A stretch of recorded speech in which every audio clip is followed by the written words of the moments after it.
जी अस्सलाम वालेकुम to everyone. कैसे आप लोग? ठीक हैं, स्पेशली ट्रेडर्स। अच्छा, तो आज 26 दिसंबर है। ठीक है। और आज के एनालिसिस करने से पहले हम देखते हैं जो हमने 24 दिसंबर को फोरकास्ट रिकॉर्ड किया था उसकी क्या सूरत हाल है। मार्केट ने फॉलो किया है, नहीं किया? अगर किया है तो क्यों किया, नहीं किया तो वो भी क्यों नहीं किया? तो ये सारी वहाँ पे हम जाके रीजंस ढूंढते हैं। ठीक है। तो ये था जी मेरा मंडे वाले दिन का गोल्ड के हवाले से। आप देखेंगे जब मैंने एनालिसिस फॉरकास्ट रिकॉर्ड किया था, वीडियो रिकॉर्ड की थी, तो उस टाइम मार्केट यहाँ पे खड़ी थी, यहाँ पे देख रहे हैं 2060 पे। तो मैंने यहाँ से दो लेवल्स दिए थे ना आपको। पहला लेवल तो यही था। देखें ना, अगर हम H1 में जाते हैं ना, तो ये देखें, ये इसकी सपोर्ट थी, क्लोजिंग कैंडल की सपोर्ट थी। ठीक है, तो ये मेरा पहला लेवल था। ठीक है। और सेकंड मेरा ये वाला लेवल था, क्योंकि ये यहाँ पे सपोर्ट थी। ठीक है। और दूसरा ये FVG था। अच्छा, FVG के अलावा ये सपोर्ट ज़्यादा थी, और दूसरा यहाँ पे फीबो का लेवल भी बन रहा था।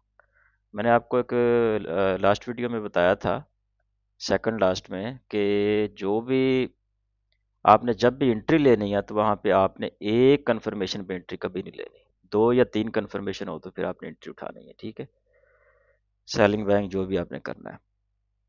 तो इसमें पहला मेरा ये लेवल था, दूसरा ये लेवल था, और लास्ट जो आखिरी था वो ये वाला FVG था मेरा। ठीक है। लेकिन चांसेस यहीं पे थे। अच्छा, ट्रेड जो हमने लेनी होती है ना, जो हमने एंट्री लेनी होती है, तो वहाँ पे कंफर्मेशन के बगैर आपने कभी कुछ नहीं करना। कोई अगर आपको कहे ना कि ये वाला लेवल, ये वाला या कोई भी लेवल है, यहाँ से आप जो आप पेंडिंग ऑर्डर लगा दे सेल का, या यानी कि ये जाहिर बात यहाँ पे तो सेल का ही लगना था। बाय पोजीशन हो, सेलिंग पोजीशन हो, कुछ भी हो, कोई पेंडिंग ऑर्डर का बोले, हाँ पेंडिंग ऑर्डर काम करते हैं, ये नहीं कि नहीं करते, लेकिन वो सिनेरियो कुछ और होते हैं। ठीक है। यहाँ पे ऐसे हालात में, या आप कह लें कि 80 to 90% आप पेंडिंग ऑर्डर के ऊपर काम नहीं कर सकते। जैसे कि अब यहाँ से मार्केट एक दफ़ा गई, यहाँ पे उस टाइम मार्केट खड़ी थी। ठीक है, यहाँ से हमने, यहाँ पे मैंने एंट्री नहीं ली थी। जब मार्केट यहाँ से, ये वाला मार्केट ने सपोर्ट उठा ली ना, ये सपोर्ट थी। आप इसको ज़रा छोटे टाइम फ्रेम में देखें तो ये एक सपोर्ट थी, बड़ी अच्छी सपोर्ट थी। अगर आप M15 या M5 में जाएं तो ये बड़ी अच्छी सपोर्ट थी। यहाँ से एंट्री भी थी बाय की ना, यहाँ से, वो भी मैंने वीडियो में बताई थी। अच्छा, जब ये वाली कैंडल क्लोज हुई है ना, नेक्स्ट कैंडल, ये वाली कैंडल, तो यहाँ पे अगर आपको वॉल्यूम देखना आता हो, या आपको जो भी आपकी स्ट्रेटजी है, जो भी आप जिस मेथड पे भी आप काम कर रहे हैं, तो इस कैंडल पे मेरी एंट्री थी। वैसे एंट्री तो यहाँ पे बनती थी ना, यहाँ पे 2618 पे, लेकिन मैंने छोटे टाइम फ्रेम में जाके यहीं से एंट्री पकड़ ली थी। ठीक है। और ये मेरा टारगेट था इसका 2607, यानी कि ये तकरीबन 130 पिप का, 130 पिप का ये मेरा TP था, और मेरा SL था ये कुछ 26 पिप का। ठीक है। तो ये देख लें आप, रिस्क वार्ड 4.6 बन रहा तकरीबन।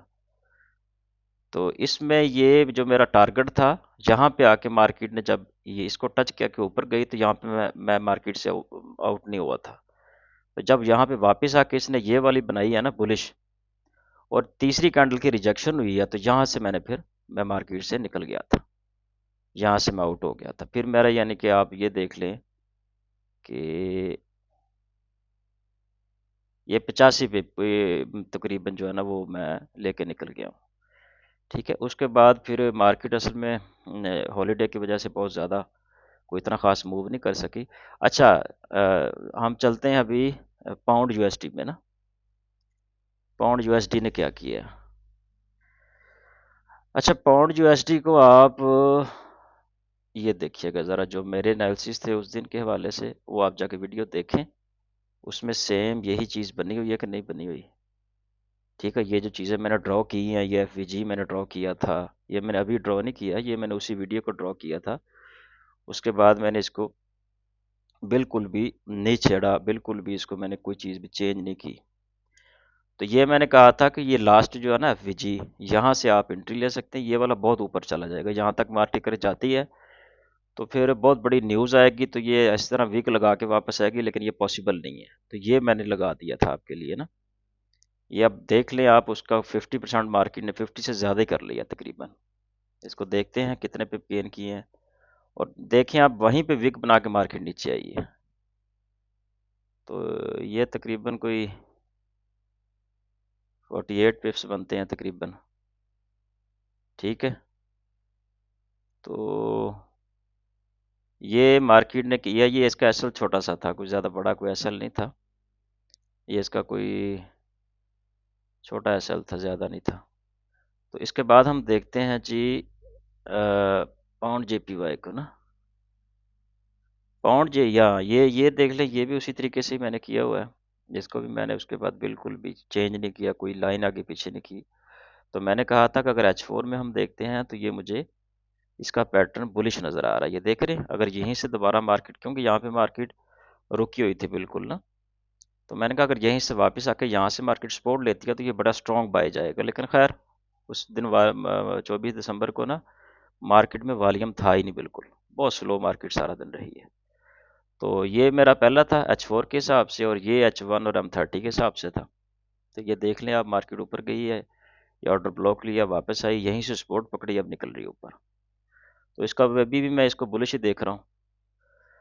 तो चलें, आज का हम फोरकास्ट जो है ना स्टार्ट करते हैं कि आने वाले आज के कुछ घंटों में मार्केट क्या करने जा रही है। तो हम चाहते हैं वापस गोल्ड में, वीकली में जाते हैं सबसे पहले। ठीक है, अच्छा वीकली में वही पोजीशन है जो मैंने उस दिन आपको बताई थी, सेम वही है। यहाँ से हम सेल ही देख सकते हैं, बाय की तरफ फिलहाल। वीकली के हिसाब से हम नहीं जा सकते। बाकी D1 में आते हैं। अच्छा D1 में वही पोजीशन है, कोई खास चेंज नहीं होती, ज़ाहिर बात है, एक कैंडल से क्या चेंज होगी। ये देखें ज़रा, ये जो मैंने FVG लगाया था ना, ये उसी के ऊपर ही मार्केट खड़ी है, अभी तक खेल रही है, ये उसी के ऊपर। यहाँ पे हम नहीं कह सकते, क्योंकि ये पीछे देखे ना, ये एक सपोर्ट भी है बड़ी स्ट्रॉन्ग किस्म की, ये सपोर्ट भी है। ठीक है ना, ये सपोर्ट भी है। तो यहाँ पे हम फिलहाल H4 और सॉरी D1 और वीकली के हिसाब से हम यहाँ से बाय नहीं कर सकते। H4 में देखते हैं H4 क्या कहता है। अच्छा H4 में थोड़ा सा सिनेरियो चेंज है। 4 आवर में हम देखते हैं कि यहाँ से मार्केट, ये जो बुलिश कैंडल इसने लगाई है ना, ये जो है ना कुछ और बता रही है, ये कुछ और बता रही है। तो यहाँ पे हम थोड़ा सा सोचने पे मजबूर हैं कि फ़िलहाल अभी सेल की जो पोजीशन है, वो अगर सेल होती है मार्केट तो मैक्सिमम यहाँ तक होगी। मैं ज़रा थोड़ा सा आपको इसका स्केच बना देता हूँ, यहाँ तक हो सकती है सेल थोड़ी सी। ठीक है, ज़्यादा अब इसमें, जैसे उस दिन मैं सेल आपको बता रहा था और सेल अल्हम्दुलिल्लाह हुई भी है, 25 पिप दे गई थी उस दिन 24 दिसंबर को। अच्छा आज अभी इसको हम देखते हैं मज़ीद कंफर्मेशन के लिए, हम H1 में आते हैं। ये पहले हम इसको रिमूव करते हैं, बल्कि ये ठीक है। अच्छा अब यहाँ पे मार्केट ये बता रही है, H1 में और M30 में देखते हैं। ये देखें, ये वही वाला FVG जो उस दिन का लेवल था ना, ये वहीं पे मार्केट खड़ी है। अच्छा ये FVG के साथ लास्ट ऑर्डर ब्लॉक भी है, इसको हम ऑर्डर ब्लॉक में शिफ्ट कर देते हैं। ठीक है, अब यहाँ पे अगर कोई कहे कि ये ऑर्डर ब्लॉक लास्ट वाला आ गया और FVG आ गया और यहाँ से हमने जनाब इसको सेल कर लेना है आंखें बंद करके, तो ये पॉसिबल नहीं है। यहाँ से आप इस तरीके से सेल सेल आपने तभी करना जब आपको कंफर्मेशन मिलेगी। तो मैं इसको देखता हूँ अभी यहाँ से सेलिंग है या बाय है।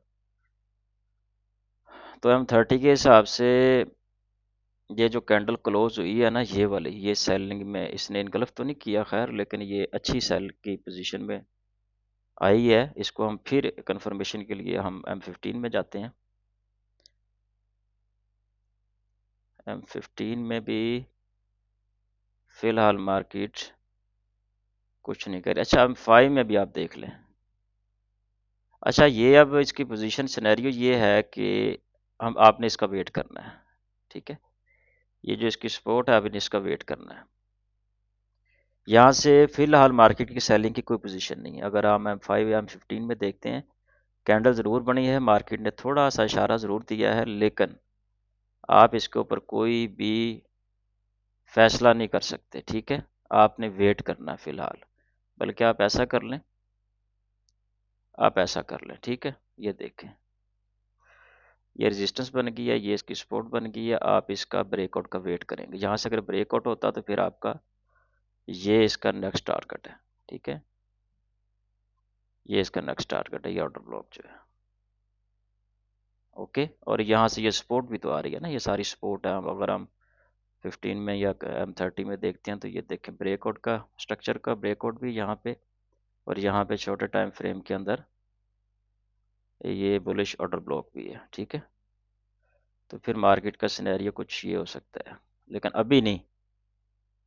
ये भी हो सकता है अगर इसको ब्रेक करती है। नहीं तो मार्केट अगर इसको जैसे ही ब्रेक करे ना, तो यहाँ से आपने एंट्री ढूंढनी है बाय की। और ये ज़्यादा कोई लॉन्ग टर्म बाय में आपने नहीं चले जाना। ये ये इसका, बल्कि मैं आपको लेवल आज का बता ही देता हूँ जहाँ से आपने सेल देखनी है, ठीक है। इसको थोड़ा सा M30 में देखते हैं। बिल्कुल ये चीज़ को देखते हैं हम। ये ऑर्डर ब्लॉक आ गया, जो बड़ा अच्छा ऑर्डर ब्लॉक बना हुआ है, बेरिश ऑर्डर ब्लॉक है, ठीक है। तो ये कुछ ज़्यादा लंबा जाने वाली नहीं है मार्केट, ठीक है। ये देखें ज़रा आप, अगर यहाँ से ऊपर होती है, बुलिश होती है, तो ये यहाँ से आपने सेलिंग देखनी। ये इसका लेवल है नेक्स्ट, 36 है तकरीबन 35। अगर यहाँ से जाती है तो ये बड़ी अच्छी, यहाँ से बड़ी अच्छी बाई बनेगी। फिर यहाँ पे मार्केट नहीं रुकेगी, फिर यहाँ से मार्केट सीधी इसको टच करेगी। तो ये अगर यहाँ से निकलती है मार्केट, तो ये आपका बड़ा अच्छा यहाँ से जनाब 129 पिप बनते हैं तकरीबन, ठीक है ना। 129 पिप तकरीबन आप कह सकते हैं। तो ये बड़ी अच्छी आज की बुलिश ट्रेड होगी अगर यहाँ से जाती है तो। सेलिंग तो मेरे ख्याल ये कोई अभी लेट है काम। अच्छा, इसके बाद हम पाउंड यूएसडी में देखते हैं। इसको गोल्ड को कंप्लीट हो गया, इसको आप इसी तरीके से फॉलो करें, इंशाल्लाह अल्लाह बेहतर करेगा। अच्छा, दूसरा, अब इसमें हम जाते हैं जी पाउंड यूएसडी में। वीकली में क्या पोजीशन है? वीकली में वही पोजीशन है सेल की, ये मैंने लगाई हुई है, ठीक है।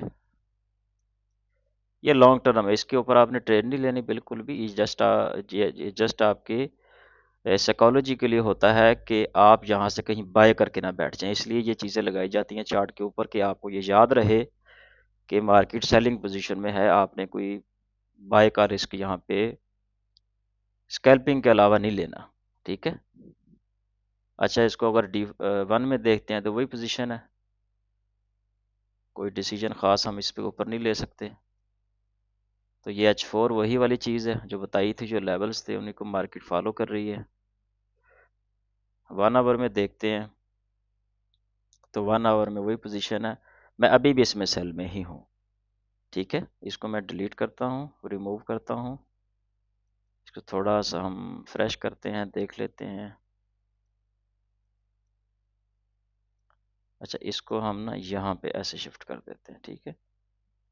ये हमारा हो गया बेरिश ऑर्डर ब्लॉक हो गया। बस वही पोजीशन है मार्केट। ये देखें, ये इसने लो इसको ब्रेक किया हुआ है, तो बिल्कुल यहीं से मार्केट सेल हो जाए या फिर यहाँ से ऐसे हो जाए, वही पोजीशन है। तो आगे हम देखते हैं, इसको हम 30 में देख लेते हैं क्या। वही है, सेम है, कुछ फ़र्क नहीं है। अच्छा, पाउंड जेपीवाई में जाते हैं। पाउंड जेपीवाई क्या कहता है हमें जी? अच्छा, ये भी वही बुलिश है, ठीक है। ये देखें ना, ये इसने एफवीजी को या बड़ा अच्छा तरीके से, नहीं बल्कि ऑर्डर ब्लॉक लिया हुआ है इसने, ऑर्डर ब्लॉक लिया है। और यहाँ से इसका internal break structure, break of structure हो गया था यहाँ से, ठीक है। अब ये इसका टारगेट है नेक्स्ट ना, ये देख रहे हैं ना, ये इसका टारगेट है, ये इसका टारगेट है, ओके। अच्छा, D1 में देखते हैं हम, देखें ना ये, हालांकि ये बड़ा अच्छा ऑर्डर ब्लॉक बना हुआ था, लेकिन मार्केट ने इसको बिल्कुल रिस्पेक्ट नहीं दी। हम 4 ओवर में चले जाते हैं, 4 ओवर में। 4 ओवर में क्या कहता है, वही पोजीशन है सेम, बुलिश। H1 में देख लेते हैं, वही सेम पोजीशन है। अच्छा, इस ऑर्डर ब्लॉक को, अच्छा इसको अभी मैं यहाँ पे ले आता हूँ। ये हमारी अभी सारी सपोर्ट है, ये सारी सपोर्ट है। यहाँ पे अगर मार्केट रिजेक्शन लेके आती है तो यहाँ से हमने इसको ही बाय ढूंढनी है, ठीक है, ना कि यहाँ से सेल में बैठ जाना है। बिल्कुल ये सेल नहीं है, सेल सिर्फ स्कैल्पिंग के लिए यूज़ करना है आप अपने स्ट्रेटजी के हिसाब से। तो चले इंशाल्लाह, ये 3 पेयर्स का हम फिलहाल कर रहे हैं। 3 पेयर्स के हिसाब से आप अपनी ट्रेड को मैनेज करना सबसे पहले सीखें, ठीक है, कि ट्रेड को मैनेज कैसे करते हैं। आपके कैपिटल क्या है, आपने उसके ऊपर एसएल कितना रखना है, प्रॉफिट कितना लेना है, मैनेजमेंट सबसे पहले सीखिए, फिर ट्रेडिंग सीखिए, फिर इसमें रियल पैसा लगाएं। तो चलें इंशाल्लाह मिलते हैं नेक्स्ट फोरकास्ट में, जो भी हुआ फिर इंशाल्लाह